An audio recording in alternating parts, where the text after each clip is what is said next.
morning, ladies, gentlemen, and friends. I would like to share with you one of the healing foods that our body needs, named aubergine. Aubergine. Parang talong lang. Ito.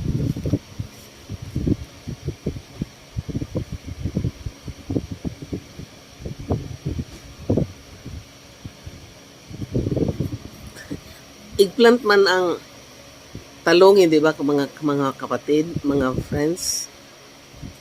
Pero ito, they call this aubergine. Aubergine, this versatile vegetable protects the brain from aging and may help to keep infections at bay.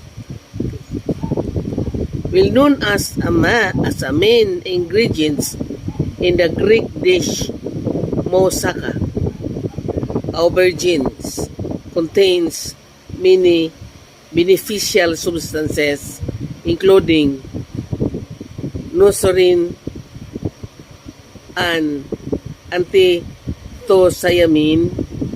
found to protect fats in brain cells from free radical damage, which may help to slow down the aging process of this vital organ. Another important healing compound found in aubergine is chlorogenic acid. Chlorogenic acid,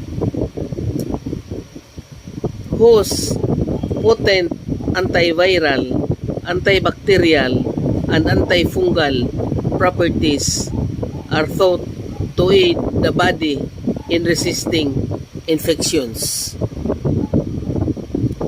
It contains vitamin B3, vitamin C, vitamin K, biotin, folate, beta-carotene, calcium, iodine, iron, magnesium, manganese, phosphorus, potassium, selenium, zinc, and fiber. Malaking tulong to sa katawan natin, lalo na sa 60 years old and above. Thank you.